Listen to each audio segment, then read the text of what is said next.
எல்லாருக்கும் வணக்கம். சரி, 5 மிக கடினமான கேள்விகளுடன் இன்றைக்கி நாம் செஷன் பார்க்க போகிறோம். சரியா?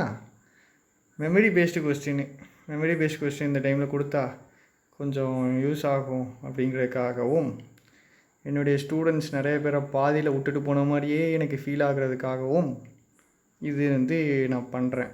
சரியா? ஏதாவது இன்ட்ரெஸ்ட் எடுத்து நம்ம பண்ணுறது தான். ஃப்ரீ டைமில் நம்ம கொஞ்சம் இது பண்ணி விட்றது. சரியா? ஸோ இந்தந்த கொஸ்டின்லாம் வேணும் அப்படின்னா அந்த லிங்க் கீழே ஷேர் பண்ணி விடுங்க.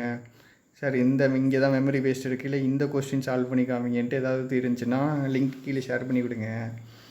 டெலிகிராம் நம்பர் தெரியும் உங்களுக்கு, அதில் மெசேஜ் அனுப்புனா மெசேஜ் அனுப்புங்க. சரியா? அப்புறம் இன்னொரு விஷயம், தனியாக ஒரு கூகுள் மீட் மாதிரி கொஞ்சம் பேர், ஒரு 10 பேரோ 15 பேரோ தனியாக பிரித்து, கொஞ்சம் 10 பேர் 15 பேர் இல்லைனாலும் மேக்ஸிமம் 10 பேர் 15 பேர் வருவானான்னு தெரியாது. சரியா? ஆனால் மேக்ஸிமம் 30 பேர் தான். ஏன்னா எனக்கு இந்த சின்ன கிளாஸ் எடுக்கணும்னு ரொம்ப நாள் ஆசை. சரியா? அப்போ அந்த 30 பேர் எடுக்கலாம் அப்படின்னு ஒரு ஐடியா இருக்குது. ஆன்லைனில் கிளாஸ் மாதிரி, இந்த மாதிரி இல்லை, கிளாஸ் மாதிரி. சரியா? கிளாஸ் மாதிரினா கொஞ்சம் டிஃப்ரெண்ட்டாக போகும், கொஸ்டின்னு ஆன்சரு எல்லாமே இருக்கும் அப்படின்னு ஒரு ஐடியா இருக்குது. இனிமேல் பார்ப்போம். சரியா? பின்னாடி பார்ப்போம் எப்படி அப்படிங்கிற மாதிரி. ஸ்டூடெண்ட்ஸ் இன்ட்ரெஸ்ட்டாக இருந்தால் பண்ணலாம், இல்லைன்னா விட்டுருவோம். சரி, ஃபஸ்ட் கொஸ்டின் போவோமா? செபிஸ் ப்ரீடாமினன்ட் கன்சர்ன். செபிஸ். சரி, ஃபஸ்ட்டு விஷயம் ஒன்று சொல்ல மறந்துட்டேன். இது 5மே கஷ்டம் இல்லை, வெரி டிஃபிகல்ட்டு. ஆனாலும் பயப்படக்கூடாது. சரியா? பயப்படக்கூடாது. சரியா? ஃபஸ்ட்டு என்ன பண்ணக்கூடாது? வாசிக்கக்கூடாது. ஃப்ரம்முக்கு அப்புறம் டேஷ், அப்போது நவுனு வரும். சரி, ரைட்டு. 5மே நவுனு தான். V1 ING நவுனாக வரலாம், நம்மளுக்கு தெரிஞ்ச கதை தான், அதே ஜெரண்டு தான். முந்தின வீடியோலாம் தயவு செஞ்சு பார்த்துட்டு வந்துரு. சரியா? கான்செப்ட் தான் கிங் அப்படின்னா என்னது? கான்செப்ட் தெரிஞ்சால் எந்த கொஸ்டின்னாலும் எப்படினாலும் அடிக்கலாம். அப்போ ஆப்ஷன் எலிமினேட் பண்ண முடியாது. அடுத்தது, seems to be to dash rating agencies. சரி, இப்போ இந்த ஒரு விஷயம் நிறைய பேர் குழப்புது. 2க்கு பின்னாடி V1 வருமா, V1 ING வருமா? 2க்கு பின்னாடி V1 வருமா, V1 ING வருமா அப்படிங்கிறது நிறைய பேருக்கு குழப்புது. சரியா? 2க்கு பின்னாடி V1 தான் 99% கேஸில் வரும். V1 ING ரொம்ப ரேரான கேஸில் தான் வரும். எப்போ வருங்கிறது இன்னும் ஒரு 2 நாள், ஒரு 2 வீடியோ பொறுத்துக்கோங்க, அதில் போட்டுருவோம். சரியா? ஆனால் மோஸ்ட் கேஸஸில் என்ன தான் வரும்? 2+V1 தான் வரும். சரியா? 2+V1 தான் வரும். இப்போ இங்கேயும் நான் கெஸ் பண்ணுறேன். சரியா? 2+V1 தான் அப்படின்ட்டு. ஏன்னா இங்கே 2+V1 தான் வரும். சரியா? எப்படி அடிக்கலாம் அப்படின்னா, இங்கே பாருங்களேன், சீம்ஸ் டு பி இட் சென்டென்ஸாக உருவாக்கும். சரியா? இட் சீம்ஸ் 2Bயை தூக்கிடுங்க. சரிங்க, 2Bயை தூக்கிடுங்க. 2+V1 தானே, அது ஒரு 2+V1, அது ஒரு 2+V1, திரும்ப இன்னொரு 2+V1 வரப்போகுது. அதை அப்படியே தூக்கிடுவோம். சரியா? இல்லை அது இருக்குனாலும் இருக்கட்டும், சென்டென்ஸ் சின்னதாக்குறதுக்காக. It seems to dash rating agencies. சரி, இப்போ இங்கே ஏதாவது ஒரு வார்த்தை ஃபில் பண்ணி பாருங்கள். இதை அப்படியே ஒரு சென்டென்ஸ் ஆக்கிட்டேன். இங்கேருந்து இது வரைக்கும் சென்டென்ஸ் ஆக்கிட்டேன். இட் சீம்ஸ் டு ஸ்டாப் சொல்லலாமா? Start. It seems to stop rating agencies, start rating agencies. It seems to fight rating agencies. என்ன போட்டாலும் இந்த 2க்கு பின்னாடி V1 தான் வரும். ரைட்டா? இந்த 2க்கு பின்னாடி என்ன தான் வரும்? V1 தான் வரும். சரியா? V1 தான் வரும். அடுத்த ஒரு 2 நாளில் அது கிளியர் ஆயிரும். 2க்கு பின்னாடி V1, 2க்கு பின்னாடி V1 ING. சரியா? சிம்பிளாக இப்படி தான் சென்டென்ஸ் போட்டு கண்டுபிடிச்சிட வேண்டியது தான். 2க்கு பின்னாடி V1 தான் வரும். சென்டென்ஸ் போட்டு பார்த்தோம்ல, 2க்கு பின்னாடி இப்போ என்ன தான் வரும்? V1 தான் வரும். இது 2 வராது, 2ம் வராது. அடுத்தது, முதல் 2 ஆப்ஷனை தூக்கியாச்சு. அடுத்தது, இது 3ல் 1 தான் ஆன்சர். இது 3ல் 1 தான் ஆன்சர். நல்லா பார்த்துக்கோ. இது மேக்னிஃபைனா பெருசாக்குறது, பாசிட்டிவான வேர்டு தான். இம்ப்ரூவிங்னா பாசிட்டிவான வேர்டு தான். ரெட்ரோக்ரெஸிங்னா பாசிட்டிவான வேர்டு. சாரி, ரெட்ரோக்ரெஸிங்னா என்ன வார்த்தை? ரெட்ரோக்ரெஸிங் பாதி பேருக்கு இதுக்கு மீனிங் தெரியாது, அப்படி தானே? சரி, எப்படி படிக்கணும், மீனிங் எப்படி படிக்கணும்னு நல்லா பிடிச்சிக்கும். மீனிங் வந்து லைட்டாக சின்ன சின்ன வார்த்தைகளுக்கு சொல்லி கொடுக்குறேன், சரியா? மேக்னிஃபைனா பெருசாக்குறது. மேக்னிஃபைங் கிளாஸ் ஒரு சின்ன விஷயத்தை பெருசாக்குறது. சின்ன விஷயத்தை பெருசாக்குறது தான் மேக்னிஃபை, சரியா? இம்ப்ரூவ்னா தெரியும் நம்மளுக்கு. ரெட்ரோனா என்னது? சூப்பர் சிங்கர்லாம் ரெட்ரோ ரவுண்டுன்னு ஒன்று வைப்பாங்க. ரெட்ரோகிரேட் அம்னீஷியான்ட்டு ஒரு நோய் இருக்குது, சரியா? ரெட்ரோ அப்படின்னா என்னதுன்னா, ரெட்ரோ ரவுண்டுன்னு நீ நல்லா பார்த்தீங்கன்னா அந்த ரெட்ரோ ரவுண்டில் என்ன இருக்குன்னா 80s 90s பாட்டு பாடணும். அதுதான் ரெட்ரோ ரவுண்டு. அப்படின்னா ரெட்ரோன்னு ஒன்றும் இல்லை, பேக்வேர்டு. ரெட்ரோக்ரெஸிங்க்கு எனக்கு மீனிங்லாம் தெரிய வேண்டாம். ரெட்ரோங்கிற வார்த்தையை வச்சு நான் கெஸ் பண்ணுறேன். பேக்வேர்டு. அப்போ இந்த வார்த்தை நெகட்டிவான வார்த்தை, ரைட்டா? 2 பாசிட்டிவ் இருக்குது, ஒரு நெகட்டிவ் இருக்குது. ஆப்ஷன் எலிமினேட் பண்ணுவோமா? செபியுடைய, செபீஸ் அப்பாஸ்ட்ரஃபிஎஸ்னால் என்ன அர்த்தம்னு சொல்லியிருக்கேன். உடைய அப்பாஸ்ட்ரஃபிஎஸ் போட்டிருந்தாங்கன்னா அதுக்கு என்ன அர்த்தம்? உடைய அப்படின்னு அர்த்தம். செபி உடைய பின்னாடி நவுன் வரணும். நவுன் வந்திருக்கா? நவுன் எங்கே இருக்குது? கன்சர்ன் தான் நவுன். எப்படிப்பட்ட கன்சர்ன்? Predominant concern. கன்சர்ன்னா என்ன அர்த்தம்? அக்கறை. அக்கறை. கன்சர்ன் எடுத்து பார்த்துக்கிறாங்க அப்படின்னா அக்கறை எடுத்து பார்த்துக்கிறாங்க அப்படின்ட்டு அர்த்தம், சரியா? அப்போது பாசிட்டிவாக பேசிகிட்டு இருக்காங்க. ப்ரீடாமினன்ட் கன்சர்ன் அப்படிங்கிறது அக்கறை அப்படிங்கிற மாதிரி, சரியா? முக்கியமாக அவங்க ஃபோக்கஸ் பண்ணுற விஷயம் அப்படிங்கிறது தானே அக்கறைன்னு சொல்லுவோம். ஸோ செபியுடைய முக்கியமான கன்சர்ன் என்னதுன்னா அப்பார்ட் ஃப்ரம் இதை தவிர. அப்பார்ட் ஃப்ரம்னா இதை தவிர, இதிலிருந்து அப்படின்ட்டு அர்த்தம், சரியா? Apart from dash information available, சரியா? அப்போ இங்கே பாசிட்டிவ் வார்த்தை வருமா, பாசிட்டிவ் வார்த்தை வருமா, நெகட்டிவ் வார்த்தை வருமா? இன்வெஸ்டர்ஸுக்கு இன்ஃபர்மேஷன் அவைலபிளாக இருக்குது. அதை என்ன பண்ண பார்ப்பாங்க? செபி எப்படியோ பின்னாடி கொண்டு போக பார்ப்பாங்களா? பார்க்க மாட்டாங்க,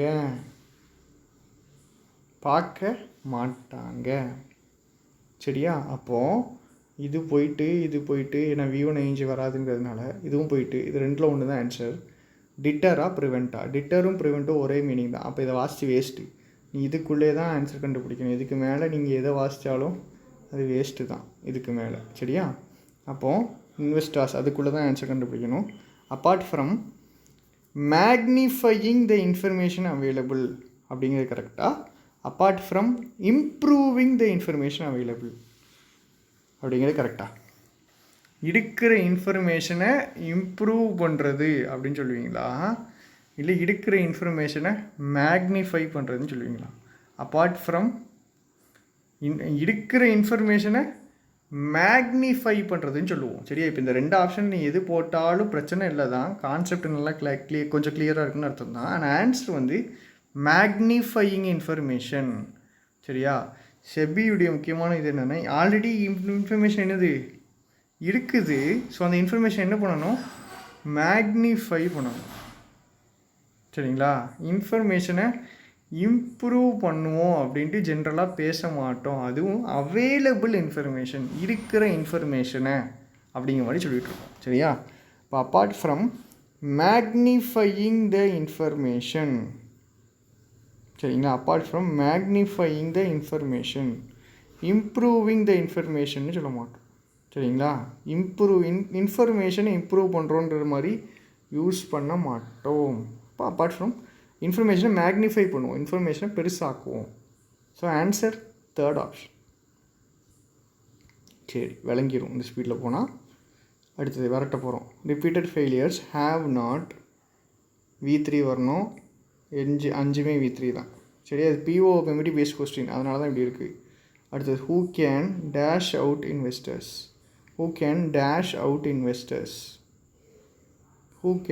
கேனுக்கு பின்னாடி V1 வரணும், சரியா? அப்போது 5மே V1 தான். ஃபஸ்ட்டு டேஷ்னா 5மே V3 தான். சரியா? சரி, இப்போ ஏதாவது ஒரு ஆப்ஷன் வச்சு எலிமினேட் பண்ணணும். Repeated failures have not dash the business of rating agencies. Have not கன்சர்ன்டுன்னு வராது. போனதுலேயே கன்சர்ன் என்னன்னு பார்த்தா அக்கறைன்னு. ரேட்டிங் ஏஜென்சிஸோடைய பிஸ்னஸை அக்கறை பண்ணலை. Have not concerned. Repeated failures வந்து கன்சர்ன் பண்ணலை அப்படின்னு சொல்ல மாட்டோம். சரிங்களா? ஏன்னா ஃபெயிலியர்ஸால் கன்சர்ன் பண்ணுற ஆக்ஷனே பண்ண முடியாது. நல்லா புரிஞ்சுக்கோ. கன்சர்ன்னா அக்கறை எடுக்கிறது. ஃபெயிலியர்ஸால் இந்த ஆக்ஷனை பண்ணவே முடியாது. இது ஆக்டிவ் வாய்ஸ் இருக்குது. கன்சர்ன்டுங்கிறது வராது. சரியா?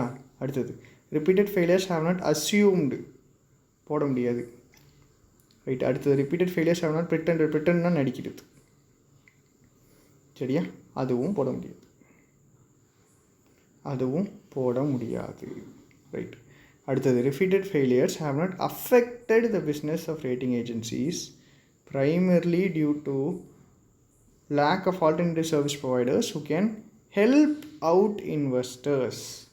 இது ஆன்சரா இல்லை இது ஆன்சரா? நீ ஃபஸ்ட்டு இந்த மாதிரி கொஸ்டின்ஸுக்கு இந்த ரெண்டுக்கு கொண்டு வர முடியுதான்னு பார்க்கணும். சரியா? அப்படி கொண்டு வராத கொஸ்டின் என்ன பண்ணணும்னு அடுத்து சொல்கிறேன். சில கொஸ்டின்ஸ் அப்படி 2 ஆப்ஷனுக்கே கொண்டு வர முடியாது. இப்போ அந்த மாதிரி கொஸ்டினுக்கும் என்ன பண்ணுறதுன்னு நான் சொல்கிறேன். ஆனால் ஃபஸ்ட்டு இந்த மாதிரி கொண்டு வர முடியுமான்னு பார்க்கணும். சரியா? ரிப்பீட்டட் ஃபெயிலியர்ஸ் பெர்டர்ப்டுனா, பெர்டுபேஷன்னா ஒன்றும் இல்லை, டிஸ்டர்ப் அப்படின்னு அர்த்தம். பெர்டுபேஷன்னா என்னதுன்னா டிஸ்டர்பன்சஸ். இந்த எர்த்குவேக் வந்துச்சுன்னா இப்படியே அசையும்ல, சீஸ்மோகிராஃப், அதுக்கு பேர் தான் பெர்டுபேஷன்ஸ். சரியா? பெர்டுபேஷன்ஸ் இருக்குன்னா டிஸ்டர்பன்சஸ் இருக்குது அப்படின்னு அர்த்தம். சரியா? அதாவது ஒன்றா அந்த வார்த்தையுடைய ஹோல் ரேஞ்சை படிக்கணும். சரியா? கூகுள்னால புரிஞ்சுக்கோ. கூகுளில் டைப் பண்ணி மீனிங் பார்க்குறதுக்கும் ஒரு டீச்சர்கிட்டருந்து வார்த்தை படிக்கிறதுக்கு வித்தியாசம். என்கிட்டன்னு சொல்லலை, எந்த டீச்சர்கிட்டனும் கூகுளிலேருந்து இப்போ டைப் பண்ணி புரிகிறதுக்கும் டீச்சர் சொல்லிக் கொடுக்குறதுக்கும் வித்தியாசம் இருக்கும். சரியா? ஸோ வேர்ட்ஸு மேக்ஸிமம் ஒகேப்ஸ்லாம் ஒரு டீச்சர் சொல்லிக் கொடுத்தாங்க, நல்ல டீச்சர் இருந்தாங்கன்னா கண்டிப்பாக டீச்சர்ட்டு படிங்க. பெர்டுபேஷன்னாலே டிஸ்டர்பன்ஸ். பெர்டூப்டுன்னு எங்கே வந்தாலும் டிஸ்டர்பன்ஸ் அப்படிங்கிற மாதிரி ஞாபகம். சரியா? பேம்பர். இங்கே தான் நம்ம வந்து இமேஜினேஷன் இதை வித்தையெல்லாம் யூஸ் பண்ணுவோம். பேம்பர்னால் என்ன அர்த்தம்? மீனிங்கே சொல்லிக் கொடுக்கலையா நிறைய அதுக்கு. பேம்பர், பேம்பர், பேம்பர்ஸ் யார் போடுவா? குழந்தைங்க.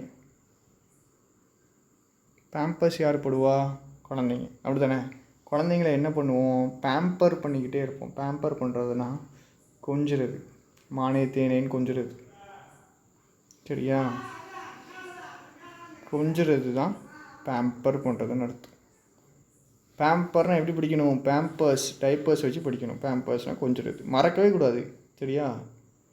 So repeated failures have not disturbed அப்படிங்கிற மாதிரி மீனிங் வந்துட்டு ஹூ கேன் பேம்பர் அவுட் இன்வெஸ்டர்ஸா, ஹூ கேன் ஹெல்ப் அவுட் இன்வெஸ்டர்ஸா. இன்வெஸ்டர்ஸை கொஞ்சுறாங்க அப்படிங்கிற மாதிரி மீனிங் வருமா, இல்லை இன்வெஸ்டர்ஸை ஹெல்ப் பண்ணுறாங்க அப்படிங்கிற மாதிரி மீனிங் வருமானா கெஸ்ஸிலே நீ என்ன பண்ணிடலாம்? இது அடிச்சிடலாம். இது போட்டிருந்தாலும் ஒன்றும் பிரச்சனை இல்லை. சரியா? ஒன்றும் பிரச்சனை இல்லை. இந்த மாதிரி எனக்கு இந்த 2 கொண்டு வந்துட்டு அதுக்கப்புறம் ஆன்சரே தெரியல அப்படின்னா அதெல்லாம் இன்ஸ்டிங்க்ட் தான். சரிங்களா? வாசித்ததை வச்சு கொஞ்சம் எங்கேயாவது ரீடிங் ஹேபிட் நல்லா இருந்துச்சுன்னா அதை வச்சு போட்டுடலாம். முக்கியமாக இங்கே எப்படி திரும்ப போட்டலாம்?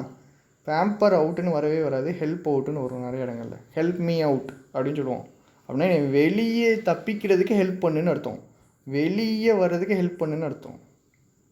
இப்போ ஹெல்ப் அவுட் இன்வெஸ்டர்ஸ்னால் வெளியே வர்றதுக்கு ஹெல்ப் பண்ணுறாங்கன்னு மாதிரி மீனிங். சரியா? இன்வெஸ்டர்ஸ்க்கு ஹெல்ப் அவுட் அப்படிங்கிற ஆன்சர் தான் வரும். சரி, பரவாயில்ல. அடுத்தது right. The legislature of Spain's northeastern region last week passed a law to back the October 1 vote for noun தான் வரும், 5மே நவுன் தான். Consistent with a narrow electoral mandate, it dash mandateனா என்ன அர்த்தம்? ஆர்டர். மேண்டேட்னு என்ன அர்த்தம்? ஆர்டர். சரியா? கன்சிஸ்டன்ட் வித் த நேரோ electoral mandate. இட்டுக்கு அப்புறம் நான் வேர்ப் வரணும். சரியா? இங்கே வேர்ப் வரணும். வேர்ப் எது அப்படின்னு கேட்டால் 5மே வேர்பு தான். ரைட்டா? சரி, இந்த இட்டுங்கிறது என்னது? இட்டுங்கிறது எது குறிக்குது? Legislature of Spain's north eastern region. Legislation ஒன்றும் இல்லை, லா மேக்கிங் ஏரியா. அதாவது நம்மளுடைய லோக்சபா, ராஜ்யசபா, அதான் லெஜிஸ்லேச்சர். சரியா? அவங்க என்ன பண்ணுறாங்க? ஒரு லாவை பாஸ் பண்ணுறாங்க. சரியா? அந்த லாவை பாஸ் பண்ணுறாங்க. அது வந்து எப்படி இருக்குது? Last week passed law to back the October 1 vote. To பேக்னா to support. Back me up அப்படின்னு சொன்னாங்கன்னா, பேக் மீ அப் அப்படின்னா சப்போர்ட் பண்ணுறாங்கன்னு அர்த்தம். ஒன்றும் இல்லை, நான் வந்து மேலே ஏறிட்டுருக்கேன், மலை ஏறிட்டுருக்கேன், என் முதுகு பேக் அப்படி தானே, முதுகு அதை ஒருத்தர் பிடிச்சிட்டு இருக்காருன்னா என்ன பண்ணிகிட்ருக்காரு? என்னை சப்போர்ட் பண்ணிகிட்ருக்காரு. மேலே ஏறிட்டு இருக்கும்போது என்னை பிடிச்சிட்ருக்காருன்னா பேக் பிடிச்சிட்ருக்காரு, முதுகு பிடிச்சிட்ருக்காருன்னா சப்போர்ட் பண்ணிகிட்ருக்காருன்னு அர்த்தம். பேக்கப் அப்படின்னு இருக்குது. பேக்கப்னா அதே மாதிரி சப்போர்ட்டுங்கிற மாதிரி வராது. ஒரு கம்ப்யூட்டர் வச்சுருப்போம், அந்த கம்ப்யூட்டர் என்ன ஆயிரும்? நாசமாக போயிடும் திடீர்னுட்டு. அப்போ பேக்கப் ஆப்ஷனாக ஒரு ஃபோனில் படிப்போம், பேக்கப் ஆப்ஷனாக ஒரு ஃபோனை வச்சுருப்போம். அதுதான் பேக்கப். அது வேறு, இது வேறு. Slight difference. சரியா? Slight difference. இதுவும் என்னது? சப்போர்ட்டு மாதிரி தான். ஃபஸ்ட்டு ஒன், ஒருவேளை என் கம்ப்யூட்டர் ஃபெயில் ஆனால் என் ஃபோனில் படிக்கிறேன் அப்படின்னு நான் வச்சுருக்கேன்ல, அப்போ என் ஃபோன் வந்து ஒரு பேக்கப். நிறைய பேர் இந்த சாஃப்ட்வேரில் வீடியோஸு அது இதுலாம் என்ன படத்தையெல்லாம் என்ன பண்ணிக்கணும், பேக்கப் எடுத்து வச்சுருப்பாங்க. அப்படின்னா மெயினான ஒன்று ஃபெயில் ஆச்சு, கம்ப்யூட்டர் ஃபெயில் ஆச்சுன்னா ஒரு இதில் ஒரு ஹார்ட் டிஸ்கில் பேக்கப் எடுத்து வச்சுருப்பாங்க. இப்போ அதுக்கு பேர் பேக்கப். சரியா? இங்கே டு பேக்னா டு சப்போர்ட்டுன்னு அர்த்தம். To support. சரி. கன்சிஸ்டன்ட் வித் த நேரோ எலக்டோரல் மேண்டேட். மேண்டேட் என்னது? ஆர்டர். சரியா? இப்போ லெஜிஸ்லேச்சர்னால் என்ன பண்ணும்? லா மேக் பண்ணும். சரியா? அதுக்கு என்ன கொடுத்துருக்காங்க? ஒரு லா மேக் பண்ணிட்டு. தெரியாது ஆல்ரெடி. எதுக்கு?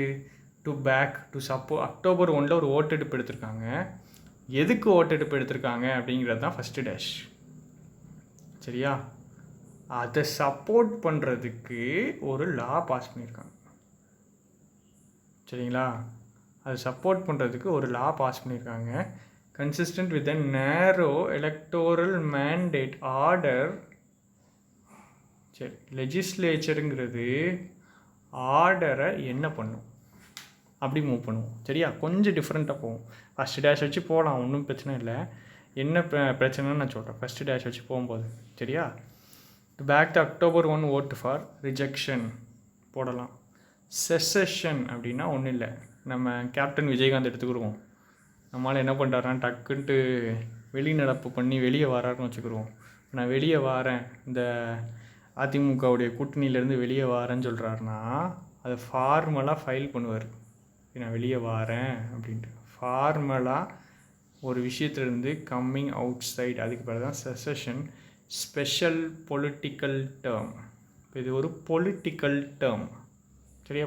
பாலிட்டிக்ஸ்னு சில வார்த்தைகள் இருக்குல்ல பாலிட்டிக்ஸுக்குன்னு, அதில் ஒன்று தான் இது. சீக்கிரம் முடிக்கணும். சரி. Repudiation, rejection. சரியா? இவேஷன்னா தப்பிச்சு ஓடுறது, evade. Need for speed most wanted game விளாண்டுறதுன்னா இந்த வார்த்தை தெரிஞ்சிருக்கும். அப்படி தானே? இவேடுனா தப்பிச்சு ஓடுறது. வேடு அப்படியே தப்பிச்சு ஓடுறதுக்கு பேர் தான் இவேடு. சரியா? இவேஷன் அதே மாதிரி தான், இவேடு. க்ளூ வச்சுலாம் நான் படிச்சுட்டு இருந்தேன். சரியா? க்ளூவை வச்சு கொஞ்சம் சொல்லித்தரேன். இப்போ இல்லை, இன்னும் கேப்ஸுக்கு தனியாக போடும்போது. சரி, அப்போ இவேஷன் மட்டும் வராது, ஏன்னா தப்பிச்சு ஓடுறது. சரி, தப்பிச்சு ஓடுறதுக்கு லா போடணும் அப்படிங்கிற மாதிரி மீனிங் வராது. ஸோ அது தூக்கிடலாம், அதை மட்டும் தூக்கிடலாம். அடுத்தது ஆப்ரோகேஷன், கேன்சல் பண்ணுறது, இல்லை ரெப்யூடியேஷன், ரிஜெக்ஷன் ரெண்டும் ஒன்றா தான் இருக்குது பார்த்துக்கோ. ஆப்ரோகேட்னா கேன்சல் பண்ணுறதுன்னு அர்த்தம். திரும்ப இந்த 4 வார்த்தைகளையும் குழப்பம்.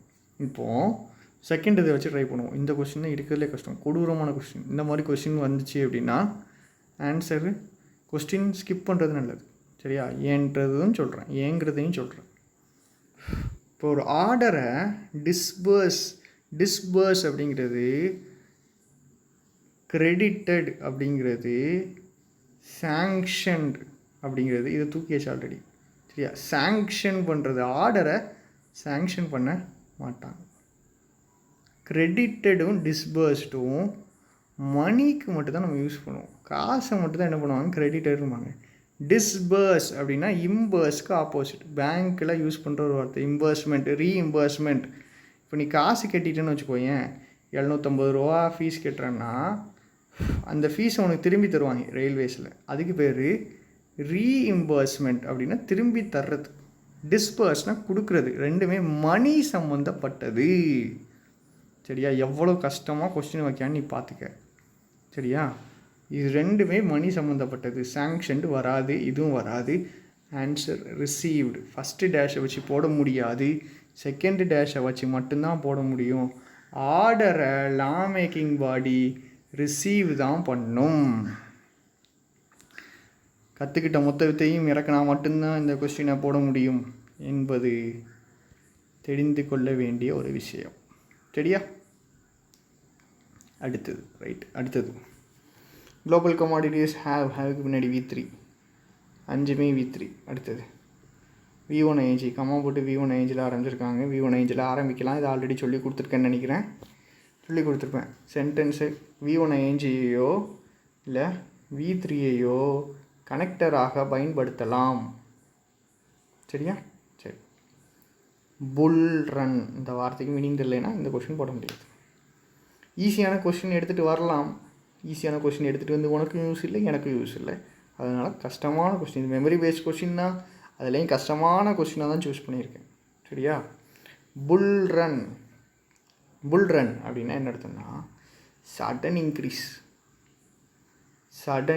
இப்போ ஒரு புல் ஒன்றும் இல்லை, ஒரு புல் உன்னை நோக்கி ஓடி வருது, ஆட்டோமேட்டிக்காக என்ன ஆகும், எல்லா இமோஷன்ஸும் இன்க்ரீஸ் ஆகும். அப்படி தானே? ஏன்னா அட்ரினல் கிளாண்ட் ஒன்று இருக்குது, ஆட்டோமேட்டிக்காக என்ன பண்ணிடுறோம், எல்லா இதையும் ஏற்றி விட்டுரும். இப்போ எல்லா இமோஷன்ஸும் ஏறிடும், இன்க்ரீஸ் ஆகிடும். புல் ரன் அப்படி ஞாபகம் வச்சுக்கோ. இது ஒரு ஃப்ரேஸு. புல்லு என்னை நோக்கி ஓடி வருதுன்னா ஆட்டோமேட்டிக்காக என்னது, ஹார்ட் பீட்டு இன்க்ரீஸ் ஆகிரும். இப்போது ஒரு இன்க்ரீஸ் அப்படிங்கிறது தான் ஒரு புல் ரன். சரியா?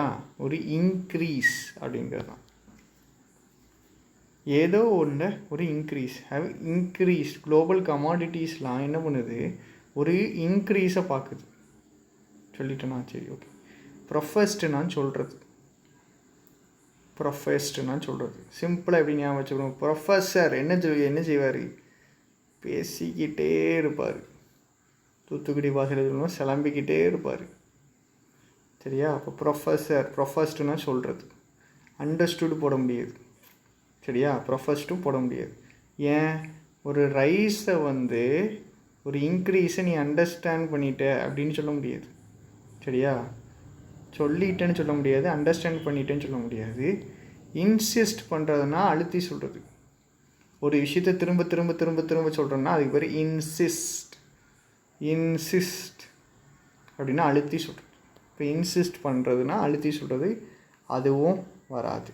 ஆன்சர் விட்னஸ்டு இல்லை நோட்டிஸ்டு. ரைட், இது ரெண்டுக்கு என்ன வித்தியாசம்?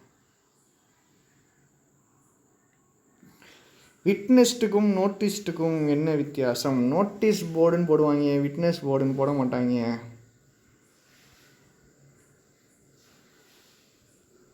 நோட்டீஸ் போர்டுன்னு போடுவாங்க. அதே மாதிரி கோர்ட்டில் யாரை கூப்பிடுவாங்கன்னா விட்னஸ். ஏன் இந்த ஸ்பெசிஃபிக்கான வேர்ட்ஸ் அப்படின்னா நோட்டிஸ்ட் அப்படிங்கிறதுக்கும் விட்னஸுக்கும் என்ன வித்தியாசம்?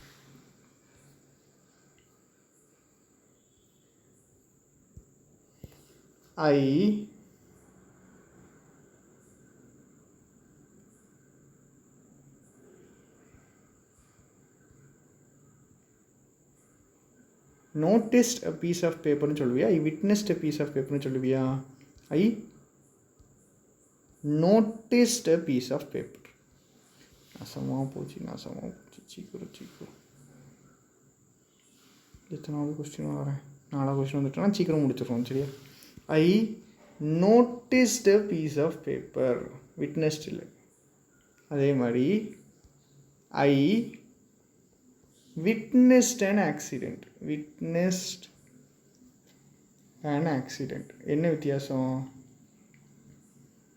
என்ன வித்தியாசம்னா பீஸ் ஆஃப் பேப்பரை I noticed witnessed piece of பேப்பர்னு போட மாட்டோம். ஐ நோட்டிஸ்ட் அப்படின்னா என்ன அர்த்தம்னா, நிறைய விஷயங்கள் நடக்குது, நீ நடந்து போயிட்டுருக்க, நிறைய விஷயங்கள் நடக்குது, அதில் ஒரு சின்ன விஷயம் இந்த பீஸ் ஆஃப் பேப்பர், அதை நீ நோட்டீஸ் பண்ணுற.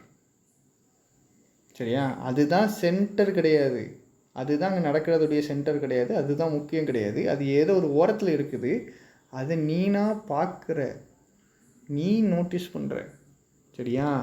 விட்னஸ்ட் அப்படின்னா என்ன அர்த்தம்னா, அதுதான் சென்டர் ஆஃப் தி ஆக்ஷன். நீ போயிட்டுருக்கிற, நடந்து போயிட்டுருக்க, ரோட்டில் போயிட்டுருக்கிற, டக்குன்னு ஒரு ஆக்சிடெண்ட் நடக்குது அப்படின்னா ஐ நோட்டிஸ்ட் அன் ஆக்சிடெண்ட் இல்லை, ஐ விட்னஸ்ட் அன் ஆக்சிடெண்ட். ஏன்னா அங்கே இருக்கிற எல்லாருமே அதை தான் பார்த்துருப்பாங்க. அது ஒரு முக்கியமான அந்த இடத்துல அது ஒரு முக்கியமான ஒரு விஷயமாக மாறுது. அந்த மாதிரி சொல்லும்போது விட்னஸ்ட் அப்படின்னு. நோட்டிஸ்ட் அப்படின்னா சுற்றி இருக்கிற அவ்வளோ பேர் அவன் வேலையை பார்த்துட்ருக்கான், நீ பாட்டுக்கு ஒரு பேப்பர், சின்ன பேப்பரை பார்த்தீங்கன்னா I noticed piece of paper. அப்படியே நடந்து போகிற, தள்ளி போகிற, டக்குன்னு ஒரு ஆக்சிடென்ட் நடந்துச்சுன்னா ஐ விட்னஸ்ட் அன் ஆக்சிடெண்ட். சரியா? ஐ விட்னஸ்ட் அன் ஆக்சிடெண்ட். சிம்பிளாக படித்தோம். இப்போது ஆன்சர் நோட்டிஸ்டா விட்னஸ்டா. புல் ரன் அப்படிங்கிறது சடன் இன்க்ரீஸ். குளோபல் கமாடிட்டிஸ் எல்லாமே என்ன பண்ணிகிட்டு இருக்குது, அதை இது ஒரு சின்ன விஷயமா, ஒரு இன்சிக்னிஃபிகண்ட்டான விஷயமா, இல்லை ஒரு பெரிய விஷயமா அப்படின்னா முழு உலகமும் பார்த்துட்ருக்குது இந்த சடன் இன்க்ரீஸ். இப்போ இதை தான் எல்லோரும் நோட்டீஸ் பண்ணிகிட்ருப்பாங்க, இல்லை சாரி, இதை தான் எல்லாருமே பார்த்துட்ருக்குறாங்க. அதனால் என்ன தான் போடணும்? விட்னஸ்டு தான் போடணும். திரும்ப சொல்கிறேன், இதுதான் centre of everyone's attention. அப்படி இருக்கும்போது விட்னஸ்டு போடணும். ஏன்னா ஒரு பயங்கரமான ஒரு இன்க்ரீஸ் ஆகுது, குளோபல் கமாடிட்டிஸ் எல்லாம் 12 மாதமாக இதை தான் பார்த்துக்கிட்டே இருக்குது, எல்லாரும் இதை தான் பார்த்துட்ருக்காங்க. சரியா? அப்போ திடீர்னு நடக்கிற ஒரு விஷயம் யாரு கண்ணுக்கு படாத ஒரு விஷயம் மாதிரி இல்லை, எல்லாரு கண்ணுக்கும் படுற ஒரு விஷயம். இப்போ நோட்டிஸ்டுனா சிம்பிளாக சொல்கிறேன், எனக்கு மட்டும், ஒன்லி மீ, நான் மட்டும் நோட்டீஸ் பண்ணுறேன், மற்ற யாரும் பார்க்கல அப்படிங்கிற மாதிரி. விட்னஸ்ட் அனைவரும் பார்க்கிறார்கள், அனைவருக்கும் இது முக்கியம், அனைவருக்கும் சென்டர் ஆஃப் தி அட்டென்ஷன், அது witnessed. Safa answer third option.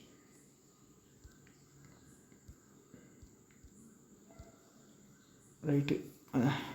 39. சீக்கிரம் முடிச்சிடலாம். சரி, after 39 dash launches, successful launches. இங்கே பாசிட்டிவான வார்த்தை தான் வரணும். சரியா? இன்ஃப்ரீக்வெண்ட் வராது, தூக்கிடலாம். ரெக்கரண்ட், திரும்பி நடக்கிறது போடலாம். இங்கே கன்செக்யூட்டிவ், திரும்பி நடக்குது போடலாம். சரியா? அடுத்தது கொஹீரெண்ட் அப்படின்னா என்ன அர்த்தம்னா, இப்போ டீமில் 11 பேர் இருக்காங்க, எல்லாருமே ஒன்றா விளாண்டாங்கன்னா கொஹீரெண்ட்டாக விளாட்றாங்க அப்படின்னு அர்த்தம். தனித்தனியாக பிரிஞ்சு அவன் ஒன்று பண்ணுறான், இவன் ஒன்று பண்ணுறான்னா அந்த டீம் வந்து இன்கொஹீரெண்ட் அப்படின்பாங்க. எல்லோரும் ஒன்றா செயல்படுறதுக்கு பேர் கொஹீரெண்ட், பிரிஞ்சு செயல்படுறதுக்கு பேர் இன்கொஹீரெண்ட். சரியா? பெர்டினென்ட் அப்படின்னா யூஷுவல், அதாவது நார்மல்னு அர்த்தம். சரியா? யூஷுவல் இல்லை நார்மல் அப்படின்னு அர்த்தம். இதுவும் ஆன்சராக வராது. டக்குன்னு 2 ஆப்ஷன் தூக்கிறோம், ஏயும் பியும் வராது. 39 கொஹீரண்ட்டுமே நம்மளுக்கு லைட்டாக டவுட்டில் இருக்குது, இருந்தாலும் அதை வச்சுருவோம். சரியா? 39 சக்ஸஸ்ஃபுல் லான்ச்சஸ் பண்ணிவிட்டு, அப்போ ISRO என்ன பண்ணிவிட்டு had almost made it dash that launching satellites was indeed child's play. இது மீனிங் தெரிஞ்சால் போட முடியும். சைல்ட்ஸ் பிளேன்னு என்ன அர்த்தம்னா ரொம்ப ஈஸியான ஒரு விஷயம் அப்படின்னு அர்த்தம். சைல்ட்ஸ் ப்ளே அப்படின்னா என்னது அப்படின்னா, குழந்தை கூட போய் நீ போய் விளாடுற அப்படின்னா அது எப்படி இருக்கும்? சைல்டு கூட போய் விளாடுறது எப்படி இருக்கும்? நம்மளுக்கு ஈஸியாக இருக்கும். சைல்டுடைய ப்ளே, சைல்ட்ஸ் ப்ளேனால் ஈஸியாக இருக்கும். இப்போ என்ன பண்ணிட்டாங்கன்னா, அப்படி மேடுனா அப்படி ஆக்கிட்டாங்க அப்படின்னு சொல்லலாமா? அப்படி உருவாக்கிட்டாங்கன்னு சொல்கிறத விட ஆக்கிட்டாங்கன்னு சொல்கிறேன்னா தமிழ் ஸ்லாங்குக்காக, சரிங்களா? அதுக்காக உருவாக்கிட்டாங்க. அப்படி மேடுனா உருவாக்குதல் அப்படிங்கிறதுனால ஆக்குதல், அதாவது ஆக்குதல்னால் படைத்தல் அப்படிங்கிற மாதிரி, சரியா? எந்த மாதிரி ஆக்கிட்டாங்க அப்படின்னா, had almost made it conduct that launching satellites was indeed child's play. இது கரெக்டானு பார்க்கணும். அடுத்தது had almost made it exert. எக்ஸர்ட்னாலும் இன்சிஸ்ட் மாதிரி தான் மீனிங், சரியா? இன்சிஸ்ட்டுக்கு சிமிலரான மீனிங் தான். ஆனால் எக்ஸர்ட்டுங்கிறது exert pressure or exert force, கொடுக்கறது அப்படிங்கிற மாதிரி மீனிங். ப்ரெஷர் கொடுக்கறது அப்படின்னா எக்ஸர்ட் ப்ரெஷர்னு போகும். ஃபோர்ஸ் கொடுக்குறதுனா எக்ஸர்ட் ஃபோர்ஸ் அப்படின்போம், சரியா? ஸோ எக்ஸர்ட்னாலும் இன்சிஸ்ட்னாலும் ஒன்று தான். had almost made it insist that launching satellites was indeed child's play. Launching சேட்டலைட்ஸை சைல்ட்ஸ் ப்ளேயாக எக்ஸர்ட் பண்ணிட்டாங்க அப்படின்னு சொல்லுவோமா, இல்லை லான்ச்சிங் சேட்டலைட்ஸை சைல்ட்ஸ் ப்ளேயாக அப்பியர் பண்ண வச்சுட்டாங்க? லான்ச்சிங் சேட்டலைட்ஸை இப்போ சைல்ட்ஸ் ப்ளே மாதிரி அப்பியர் பண்ண வச்சுட்டாங்க. had almost made it appear வரும், சரியா? கண்டக்ட் கண்டிப்பாக வராது, எக்ஸர்ட்டும் வராது, அப்பியர் கண்டிப்பாக வரும். அப்பியர் தான் ஆன்சர். சரி, had almost made it appear. இந்த அப்பியருங்கிறது V1. இது தான் போன வீடியோவில் காசிட்டிவ் வேர்ப்ஸாக சொல்லியிருக்கேன், சரியா? ஆல்ரெடி ரொம்ப டைம் ஆகிடுச்சு. அடுத்த வீடியோவில் பார்க்கலாம். தேங்க்யூ.